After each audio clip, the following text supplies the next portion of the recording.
You're listening to the Hero Up Podcast with Jim Simcoe. Thanks for being here today. Let's get rolling with the show. Hey, everybody. Welcome to the Hero Up Podcast. This is Jim and... Eugene Bender. Get it out of the way. Come on. I'm Blake Eugene Bender. Come on. Come on. Say it with a little bit of love. It's my name. It's Blake Eugene Bender. Birthday? Birthday's when? What? When's your birthday? My birthday's in June. Why do you ask? All right. Just double checking, making sure you know. All right. Today is an interesting topic. Kind of came to me out of the blue the other day when I was in the shower. And I thought about it. Were you in the nude when this came to you? I just want to make sure we all have a visual. I would never shower in the nude. That's weird. Yeah. I have my swim shorts on, obviously. Good. But the topic today, which is going to lead into this, is how to deal with social anxiety. And I thought that this is an interesting topic for us to cover because you and I are both largely extroverts in many ways. And so I wanted to understand the difference between why do I feel socially anxious in certain situations? Why have you maybe felt anxious in certain situations? But before we get into all that, a couple intros. We have a couple events that are going to come up, a couple coaching opportunities that are going to come up. They'll all be on the website, the jimsimcoe.com website. Also, big announcement. Blake and I have a bet on the Celtics Sacramento Princes basketball game. Excuse me, Sacramento Kings basketball game tomorrow night. Yeah. You want to talk about the bet? And this is your public ability to recant the bet or decide you don't want to do it. When Jim loses the bet, then he has to publicly recite a poem. I do get to overlook the poem to make sure that it is doing what we aimed for it to do, which is praise towards myself and Sacramento basketball. Right. And in the unlikely event that I should not win, definite. I will perform a workout of Jim's choice. Yes. So if anybody, this will probably get published after the fact, which is too bad because I'd love to get some suggestions on what you should wear and what you should do for the workout. You working out in drag is the big thing. Under the umbrella of what workout I should do. Well, that's going to be a big umbrella. Do I get to make these decisions based on your poetry slam? Like I get to decide what you wear during the poem? I think I would be okay with that. We'll come back to that. We'll revisit that. I don't know if I want to commit to that just yet. I might have to edit that part out, Evelyn. Spring is in the air. It's nice outside. Finally, first time. Gorgeous sunny day. First nice day of the year. It's awesome. Here's a question. I have two questions for you before we get into this podcast.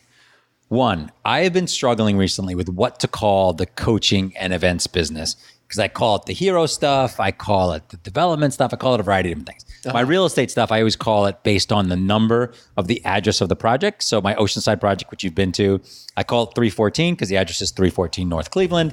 Other projects, I called it 106 because that was the address. What should I call this? Would you call this the personal leadership stuff? The personal development stuff? Give me some input. I know I'm putting you on the spot. This is so great.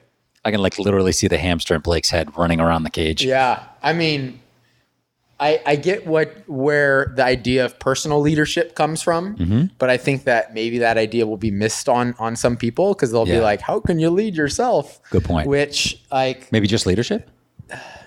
But if it was leadership, I think people think more in terms of skills that they're in their interaction with other people, or they have some sort of role or hierarchical structure in an organization. Right. This is not that. So I guess development is more in sync with that, or more the genre that I think most people associate. Some of the conversations we're having are about. Okay, cool. That's a good way to look at it. That's where I'm at. Think about that. Let me know if you think of anything else. We'll do.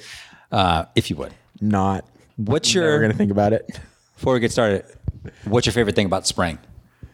Favorite thing about spring? Not just my birthday. So I really like daylight savings. I like interesting going home at 4:00 and not having an hour of sunlight. I can take the dogs for a walk and it's not pitch black out. It's really dark near my house, so it's no lights around or anything. Yeah. So that's, I guess, just the time change. Yeah, pretty cool. Right on. All right, let's get right into it. Because I'm trying to make our podcast one that doesn't have super long intros. A lot of podcasts you listen to have 10-minute long intros. Yeah. I hate that. It drives me nuts. So we've been talking now for 4 minutes. So I already feel like we're behind. Social anxiety is something that we all face, I think. Something that it's not just introverts who have this. Introverts think it's all about them, and Yeah, they're very selfish. They I'm just kidding. have this very narrow-minded, attitude, like no one else is going through what they're going through, and it's bullshit because we extroverts have feelings too. We do, and we often wear them proudly on our shoulders and our sleeves and all that. So, which isn't always good. If you're an introvert, you're wrong. Yes. Well, you're not wrong. No, you're wrong. Blake might think you're wrong. I don't think you're wrong. Social anxiety is defined as an intense anxiety or fear of being judged, negatively evaluated, or rejected in a social or performance situation. So, I'm reading that literally off of the page, which is great. Yeah. So it could be a CrossFit workout. It could be a presentation at work. It could be walking into a party. These are a variety of different things. I want to talk today about those things and then talk about like some tools to handle that. When have you faced it? Oh man, when have I faced it? So give me a time that sticks out to you that you're just like when I said that question and your stomach clenches. What's a time where you're like, oh God? Nothing that strongly comes up like specific situations because I just avoid those situations. Things that do come to mind would be like attending a party, maybe like when my wife was in grad school, and it was like every person that I didn't know a single person there, and it was just kind of like, especially because it was a Halloween costume party, and I was going as a streaker, which was a hilarious costume. Performance anxiety. Only you would do that. That's so great. Just to be clear, I had the Statue of David like shorts, underwear looking things on. Okay. And then I had like what's it called? A jacket. This podcast is already getting weird. So, talking about me in the shower and Yuna. I wasn't really facing that much social anxiety, but I would just say, like, if you're ever in an environment where you just don't know the people that are going to be there, and there's this like expectation of like talking and getting to know people, which I hate, and all this. What do you hate about that? It's just a forced interaction where like generally you're not always as interested. Like there's a social expectation to be like really interested in like, oh, give me the defining characteristics of where you spend the majority of your time. Where if you were like, I had just met you and like, oh, I'm in real estate. I'm like, oh, I care absolutely nothing about what you have to say. I hate it when people, and which is why I think it's much more natural if you like have an activity or something to engage in, regardless of whether that's a physical thing or even a stupid game or something like that. I always feel like that is a nice thing to have available in those situations because it just kind of draws your attention there. Yeah. We're going to talk about how to have a plan for social situations. How do you deal with parties later on? Because that was the first thing that popped up for me. It was like, okay, because even though I'm naturally extroverted, I'm often socially anxious walking into a party, believe it or not, or in certain situations. And so anyway, I think the other thing that before we get into that is to think about like that introverts or being introverted and being socially anxious, two totally different things. And introverts really prefer kind of quiet, mildly stimulating environments, and social anxiety is something that everybody faces. Like I don't know anybody who has not faced it. So, and the funny thing is nobody talks about it, right? Like you don't, when I was doing some research on this, I was looking up podcasts and looking up some stuff online. I really couldn't find much about people talking about it. The couple of things I did find were like, this is something that most people face, but for whatever reason they don't talk about. Total segue, but for introverts out there, anyone who feels that you kind of connect more with an introverted personality than an extroverted personality, there's a great book by Susan Cain. She wrote a book called Quiet, which is all about introverts and how that approach is so valued and so unique. So when you say valued, like valued from the human race needs people who are both introverted and extroverted. Like, what do you mean by valued? Damn, dude, you got deep fast. Yeah, because I feel like, and this is a biased opinion, but I feel like as extroverts, we get a lot of credit for things, and introverts are as we should. but introverts are seen as, just quiet or like they'll look at somebody and say, oh, that guy's the life of the party. And then there's an added value put on that person when in fact, a lot of people who might be at that party who are introverts probably carry a lot more value than the guy who just can't stop talking. Yeah. So I think that I think it's a common misconception that introverts are either less of or, not valued in society as much as extroverts. Extroverts we're just louder.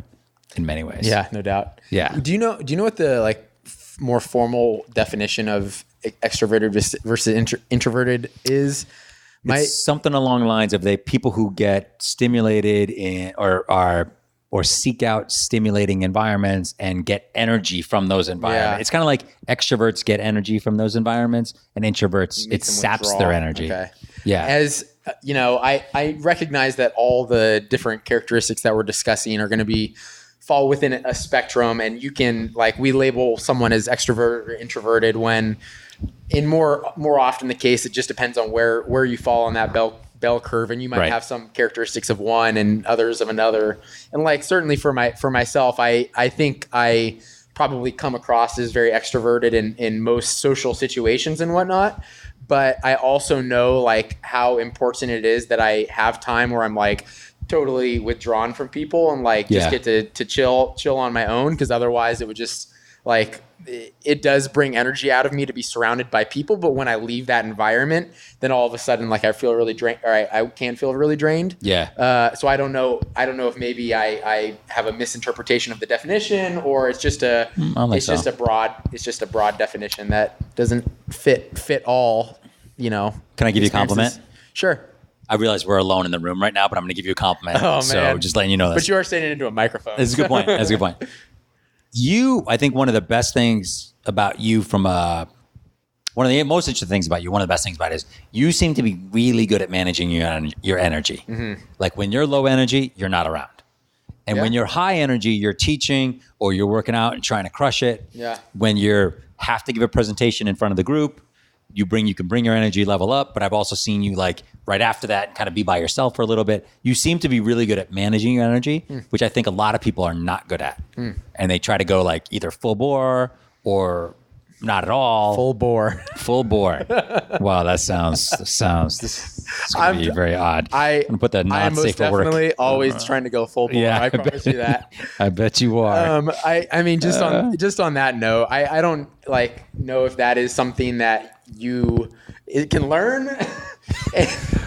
Maybe. You hate us because you ain't us. But truly, I just think that's something that comes with the experience of understanding what certain tasks or responsibilities I have require. And, if I were in a social context or in a interaction with a customer type of thing, it would be very poor form to me just to be lackadaisical and low energy and whatnot. And so it's just kind of you got to cultivate the energy around you that the task requires. And and all that. I think that most people probably would, figure that out for themselves as well. Yeah, I think it's actually I think it's one of the biggest things you can do from a personal development standpoint is understand where your energy comes from and manage it correctly. I know, the last couple of days, some stuff on the real estate project has been really challenging, and I've tried to go to bed a little earlier so that when I'm getting up, I feel really good. Last night, I was watching Mad Men because I love Mad Men. So good. Okay. But I turned it off at 9:15 before starting another one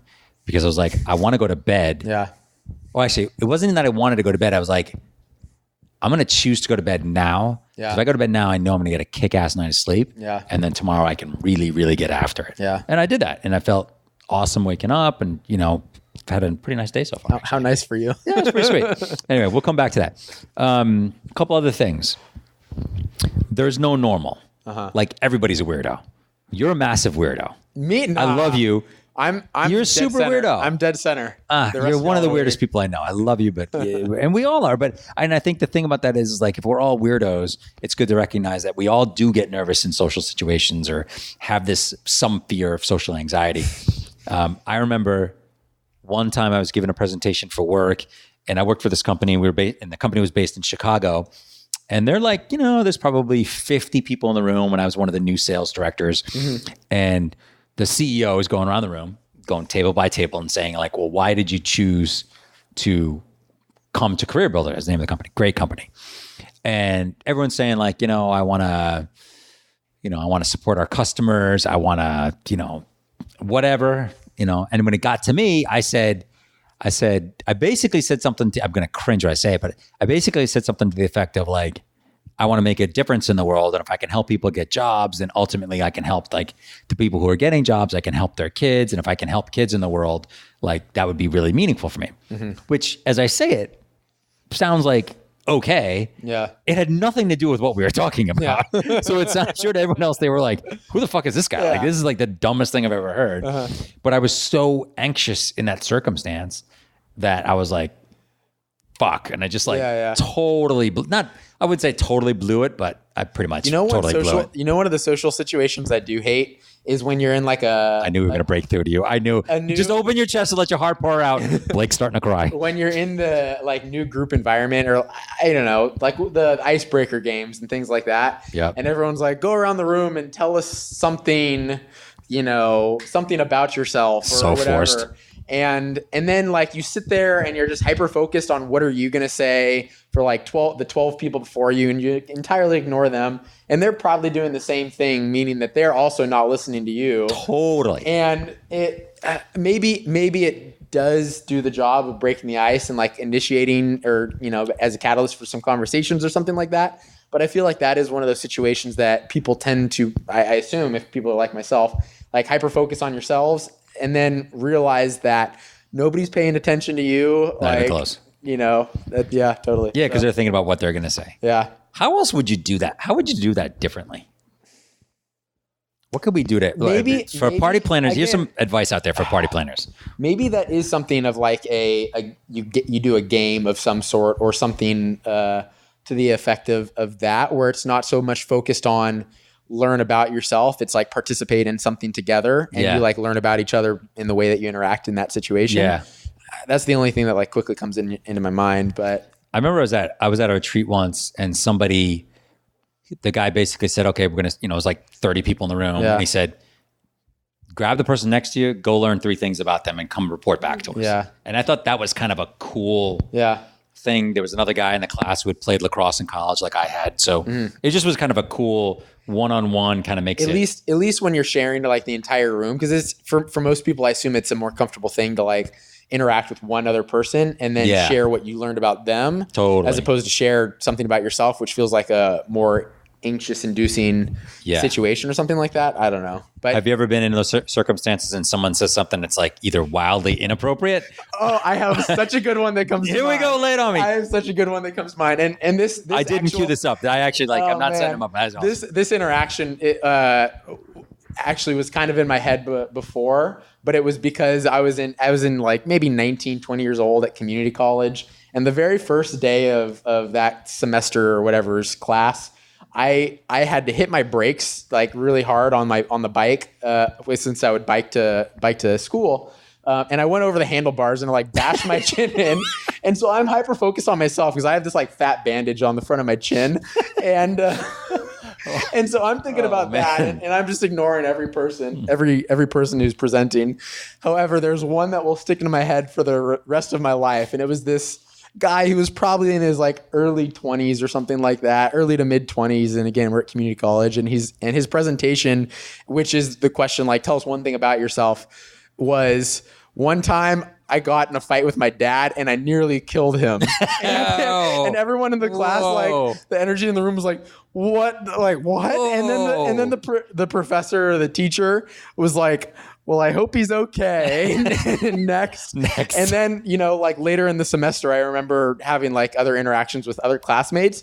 And then we were like, remember that time the guy said like he nearly killed his dad? Like, was he still in the class? Did he stay in the class? I don't remember. I just remember like talking with some classmates about that situation, and all of us being like, yeah, what the fuck? Like, what was that? So weird. It was crazy. So, oh my God, that's so strange. Yeah. And I don't know if he probably thought that was going to go a different direction. Like, clearly. Oh, yeah. But because when you're nervous, and that's the thing, like part of this social anxiety piece is like when you're nervous, you have a tendency to talk fast. Yeah. Right. And you just talk fast. You just keep talking. Yeah. You don't realize like half the time what you're saying, and then you're done. Yeah. And then all of a sudden you're like, oh shit, I just said all that stuff. That's crazy. Yeah. Because none of that shit is really good to, I was in one thing one time and one guy said he was a sex addict.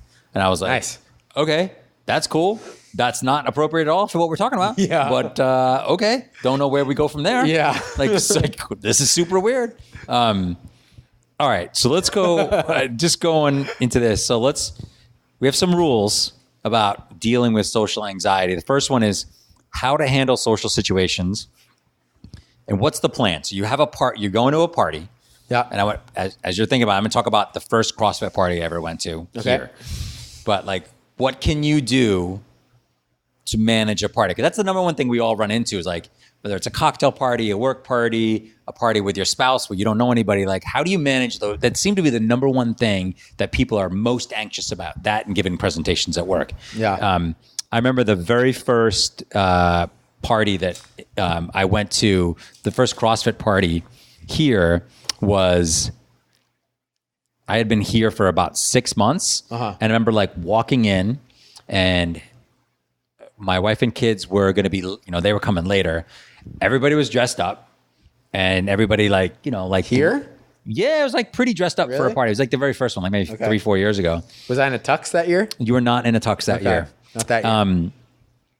But I remember being like, I wasn't like great friends with anybody yet. Yeah. And I remember being by myself and parking by myself and like the 10 steps from going to my car to the door were just excruciating because I'm like, okay, now like, all right, now what do I do? Yeah. Like, what do I, how does this manifest into being like a comfortable situation?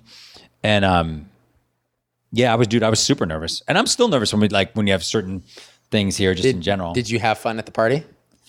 I did end up having a great time. I did. It took me a while. It took me a while to kind of get into, party about. And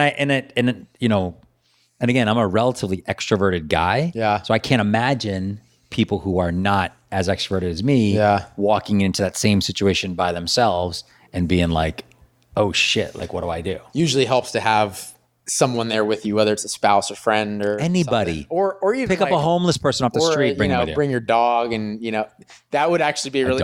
That's my first tip. If we're gonna do this thing where we share, let's do it. Bring a dog because everyone comes to you. They want to ask you. Everyone wants to pet the puppy. Everyone wants to pet the puppy. Everybody wants to pet the puppy.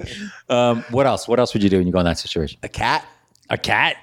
Cats don't do as well on leashes. Cats don't well. Yeah, I don't know. Just like be not so socially awkward. Like have a conversation in your mind already as to something that you can discuss. I think that like that comes up like pretty naturally there. Yeah. If you were a part of the pickup artist community, which is a 2004 reference, I would estimate. Oh, the guy, that Tucker guy who wrote the book.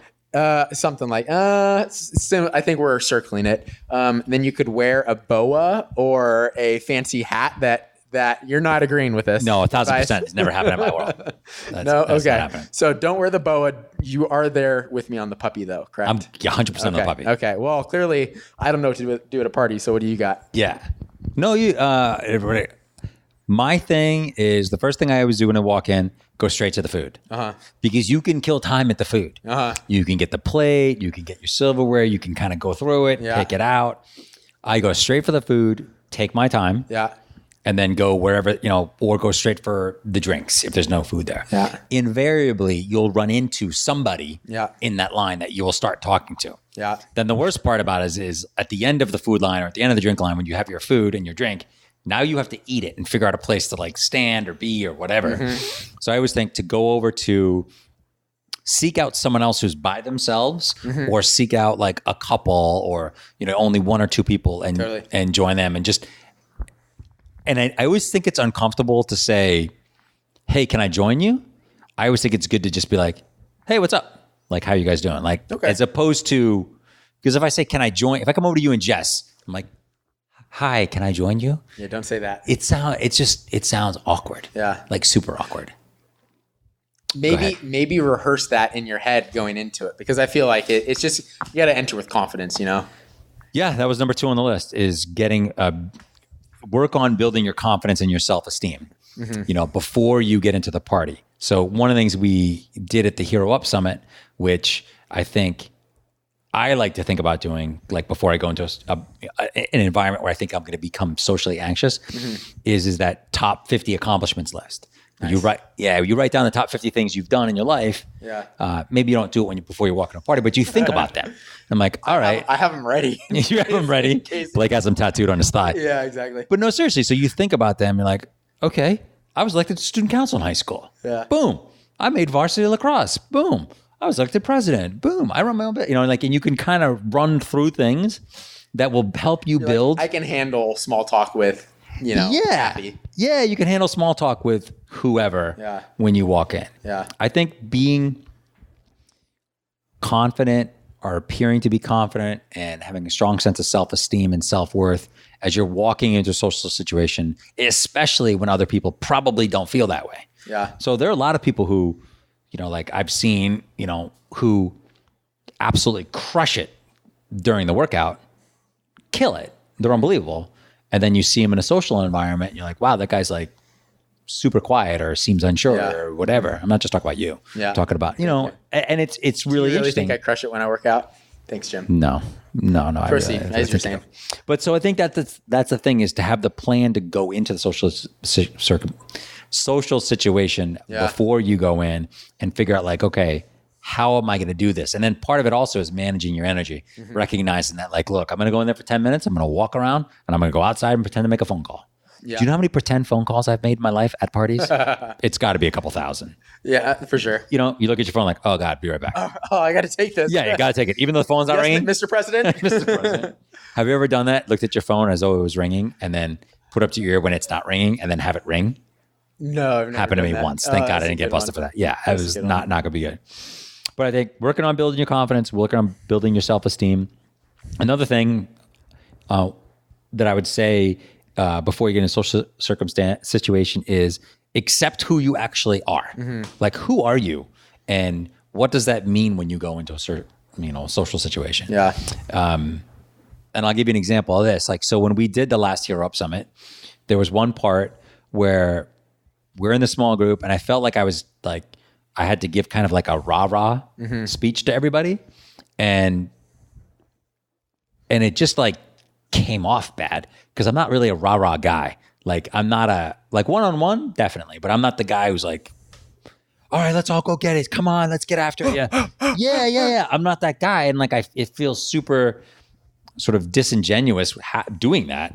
So I think part of the social, kind of dealing with social anxiety is kind of accepting who you are. Yeah. If you're introverted, then you're introverted. If you're extroverted, you're extroverted. But accept and love who you are before you get in there. Yeah. What do you think? I think that's great advice. It's kind of funny because it's pretty uncommon that I find myself in situations like the way my life kind of currently is in which I'm in environments that aren't kind of like on my terms. And that's just because I have this facility and we host events a lot. But what I do know about myself is I try to be really conscientious that other people might feel that way. And so I feel like that's like one of the primary concerns and considerations, whether it's us holding a party or even if we just have like a class or something like that, and there's 9 people and 1 or 2 of them are new. Like I try to be as interactive as possible, recognizing like, I need to make sure that these people feel included and part of the group as opposed to, and it's funny because I just took a class at not our gym last night and it wasn't like training related exactly, but one of the noticings that my wife and I had was like, man, like the person who was instructing that group didn't really like seem to accommodate the fact that we were brand new and like what kind of class was it? So it was a silks class, like the silks that are like aerial acrobatic silk. Oh, got it. Okay. And cool. Yeah, it was just like a dumb fun thing we did together. Yeah. So anyway, and that was just like a noticing I had, and I think that somebody who is like tuned in with like how people are feeling in the environment, in whatever environment you're creating, that should be taken account of. And if you are somebody who is the one creating that environment, whether it is a party or a presentation or a class, like on some level, you're in part responsible for making sure that people have like layouts for that. Or it's, set up in a way. And it's kind of funny is, I took a class in college that I didn't think it was going to be super interesting going into it, but it ended up being my favorite class, I think. And it was basically the psychology of your environment, basically like how you're psyche is shaped by the environment you're in. And a lot of it had to do with understanding like certain situations would make people feel stress or would it, be exciting to them, or what allows them to kind of cope with those things by having distractions. Yeah, that's cool. And so if you're like creating a party, then having tables or having like chairs seated in a certain way, or offering some little game or something like that, that gives people ways that they can kind of circle around and hang out, and just kind of creates an environment where people can kind of cope with some of those anxieties and things like that a little bit more effectively. Yeah. And that wouldn't have ever been on my radar had I not like that been brought to light in a class like that previously. But it's important. That's great. I mean, it is definitely crazy from a facilitator's perspective of like, creating an environment where people feel comfortable, or maybe not they feel comfortable, but they feel as less uncomfortable as possible. God, also comfortable. Also as comfortable. Clearly, I'm having social anxiety right now as we're talking about this. Another thing I thought of too to combat social anxiety is that like not to be afraid to get deep with people when you're talking to them. Because I feel like you alluded to this earlier. Like so many people, like you go in, you meet somebody and they're like, oh, what do you do? Oh, you do that? Great. What do you do? Oh, great. Oh, you married? Yeah, great. You have kids? Yeah, you're great. Like, and you kind of nail the first like 5 or 6 common questions and you have nowhere to go after that. And quite honestly, like to your point before, like you don't give a fuck. Like they don't care what you do. They don't care how old your kids are. They like legit don't.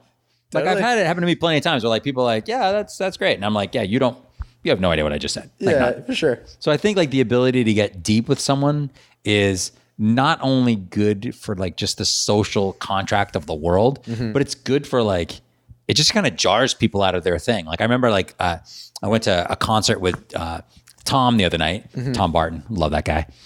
And I don't even know what the hell we were talking about, but we got kind of really deep right away on something. And I was impressed by the fact that like, you should share all the details right here, right now. He's a great guy. But I was just impressed by the fact that we weren't talking about the usual drivel. Yeah. And like, I feel like so many people are just kind of sick of talking like that and talking about that stuff. Yeah. And the ability to get deep with someone is kind of cool. Yeah. And people respect you and I think appreciate you a little bit more if you're able to do that. Yeah. Another thing I think too, when you're in a social environment like that, tendency is to talk really fast. What are you doing? My name is Jim. And consciously trying to talk slower, take deep breaths, kind of speaking from the heart, just kind of makes it, just kind of changes the environment, slows everything down for you. Do you agree? Yeah. I mean, it's super, super easy to get in that kind of place. And, I probably am guilty of having done it many times myself. And it's a good reminder to try to slow down that situation. The other thing I think is so much of being socially anxious, whether it's a presentation for work, walking into a party, or whatever, is the fear of what people are going to think, the fear of rejection, the fear of being judged, or they're going to think you're shitty or whatever. Yeah. And I think that like if you can walk into something and really recognize what the downside is, right? So like you're walking into a party, and there's 100 people there, right? And let's say the first few people you meet think you're an asshole. Yeah. What's the downside there? Does Jessica leave you? No. Do you get fired from your job? No. Does it really affect you that much?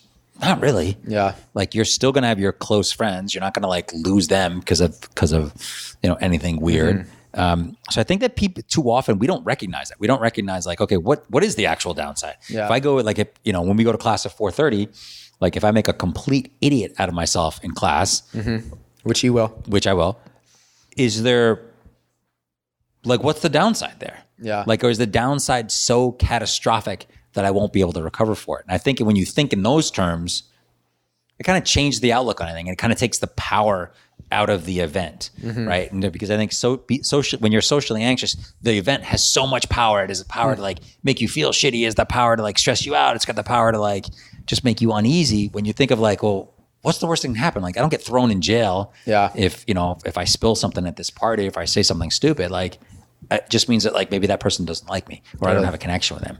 So I think like demystifying and taking the power away from that can help you with social anxiety. Totally. The perspective in the whole situation, it sounds like, is just kind of what matters here. And Yeah, you nailed it, man. I know. I really feel like I did good on that one. I almost don't want to say anything else. I feel like that's so good. I agree. I think the other part of that is like, you've heard of imposter syndrome. I'm about to, I think. So imposter syndrome is like when you feel like a fraud, you think, or you feel like you're going to find out that everyone thinks that you suck and like all your accomplishments are not because of you. They're just because you got lucky or circumstances just ended. I've actually never heard of that. It never had crossed my mind. Well, that's good. Well, good for you. Then you don't ever have that. I mean, I've had that happen to me plenty of times where I just feel like an imposter. And really at the end of the day, it's about accepting that you're imperfect and accepting the fact that, most of, if not all of the good things that have happened in your life are really a direct result of you. Some of them are luck, right? But a lot of them can be attributed to your actions, your beliefs, how you approach life or whatever. So that it is warranted. If you got good things happening to you, it is warranted. I mean, remember, think of going into a party where you've got 100 of your peers and they all, you would perceive them to be more successful or make more money or happier or whatever than you are. What does that mean for you when you walk in? A lot of times people will have that kind of imposter syndrome. Like, what am I doing here? Like, I don't belong here. These people are way better than I am. When in fact, it's like, well, no, you're there for a reason. Yeah. You got there somehow. So it's not just all luck. It's kind of funny, as I think that that's probably something that myself as a business owner has had to try to combat a lot for people or prospective clientele that come into the gym, because there's an association with the genre of training that we participate in, right? That they think, and they see images and imagery of really crazy athletes and people who are insanely dedicated and things like that. And if they don't feel like that's them, they feel like I don't belong. And yet when you get into this environment, you realize that the vast majority of people are just like every other person who's just trying to do a little better today, a little better today than I did yesterday. And I think that people have that sense of imposter syndrome, or they can sometimes when they walk into a place like this. And so we've tried to go out of our way to help get that message across. You don't understand, you are just like every other person that we've had in here in so many respects. How would you say, so this is a last question. So talk to someone who's brand new, going to go work out, whether it's in here or somewhere else. What would you tell them? What advice would you give them? And from the perspective, they're nervous of going in. They're nervous of calling you. They want to get in shape, but they're afraid to call you because they see you on Instagram. You got 2% body fat and whatever. Just ultimately, we only post the good looking folks on Instagram. That's why I'm never on there. No, but the reality is everybody is a product of the experiences that the culmination of all their previous experiences, and wherever you are today is just the starting point. And you have to recognize every person who has come into a place like us or started off on their own fitness journey or personal journey. Right. Their current situation is a reflection of all those things, and there's no expectation that anybody is ever at their destination when they are trying to initiate change. Which if somebody's coming into us and they're trying to have this big transformation, or at least carry the positive momentum forward and continue to progress and things like that. And so ultimately, I don't know if everybody in the in my community feels the same way, but I almost never care about what the person's starting point is outside of the perspective of can I be helpful to you in your kind of quest and journey. I just want to make sure that you feel confident that we can help you kind of get to where you want to go. Because I'd much rather work with the person who has a lot to work on than the person who thinks that they have it all figured out, or they just don't need our help quite as much.